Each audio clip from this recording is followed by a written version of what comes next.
Good morning. This is Single Again for the First Time, podcast 11, Black, White, and Blue. I am Vincent Truman. This is Chicago, Illinois, April 28th, 2013. So, do you ever have like one of those weeks where you just can't connect? I mean, you try and connect, but you don't really connect with people. I had an entire week like that. I'm sure you've had a week like that. No matter if you're single or divorced or in between or transmarital, I don't know, is that a word? It is now. But I had one of those weeks. I'll give you two short examples. I was at work and riding in an elevator with my colleague Sharon and my colleague Clara, and we're riding down the elevator and we're talking about Employee Appreciation Week, which our office just threw for us, and they'd given us stuff like, Dunkin' Donuts cards and stuff like that. But on Friday they gave us cookies and milk. Now, the last time I got cookies and milk as a sign of appreciation, I was about 4, so I wasn't really happy about it. But, kudos for them making the effort. It was cute, whatever. And Sharon was like, they could have at least given us a muffin. And I said, or kielbasa. And Sharon and I just kind of exchanged this weird little look. And Sharon's like, oh, I'd give you my muffin if you gave me your kielbasa. Oh, I'd give you my kielbasa. Oh, I bet you would. And we're just laughing. It's just ridiculous conversation. And Clara's there listening. And we're just laughing. And Sharon's like, it's really important just to laugh sometimes. And we exit the elevator and Clara's like, yeah, and you guys are laughing about nothing. She totally didn't get any of what was going on. I was like, and earlier in the week I was talking to my girl space friend who sent me a bunch of texts a couple of weeks ago about how she broke up with her boyfriend and how she was very sad by that. He broke up with her, and she had high hopes for it and that it was going to be a big thing. You get that kind of solid heart feeling. I'm talking.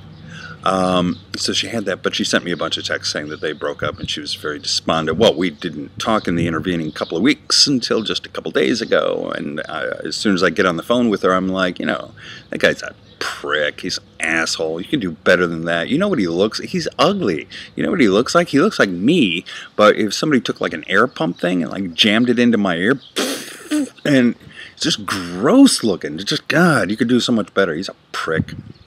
And she says, we got back together. Now, I was trying to think of what to say. I could only think of 2 words to say, but I couldn't quite figure out a way to say just kidding in such a way that would be believable. So that was a somewhat awkward conversation. And the whole week has been like that. But then on Saturday, a bunch of my friends and I went to see the Chicago Outfit, which is a roller derby league here in Chicago, and it was an amazing, fabulous night. At least 3 of them, maybe 4, hadn't been to a roller derby meet before, so it was just gorgeous. And it reminded me that things go in cycles, and it's kind of okay when there's kind of bad day or a series of bad days. It doesn't stay that way. Nothing is that constant. Nothing is that permanent that it won't change over time. Speaking of which, it's kind of an update on January Girl. January Girl, in case you're just joining, and I don't know why you would be just joining, I'm kind of, smitten with her, and the weird kind of thing about it is she doesn't live in my state, and she had an opportunity to go to another state or come to my state for work and various other things. And I have a very adult smitten thing going on, so I am supportive either way. And it turns out that she is going to go to the other state. And I'm very supportive of that, her following her dreams and all that fabulous stuff. I think that's really great. And admittedly, I'm a little sad by it. What's weird is I noticed that when I got sad, I got kind of happy about it, which made me sad, which made me happy, which made me sad, which made me happy, which you kind of get the idea there. And I was like, what's going on with this Jekyll Hyde yin yang mind thing? And I was like, oh, I'm sad, but it's a new sad.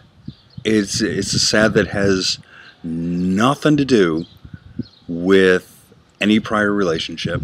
It's a brand new sad, and it's awesome. And it reminded me that the creation of new memories following a tumultuous split or amazing transformation or horrible transformation is absolutely essential to kind of regaining yourself.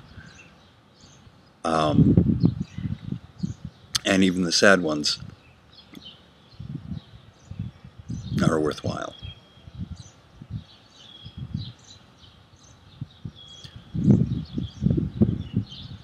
That's all for now.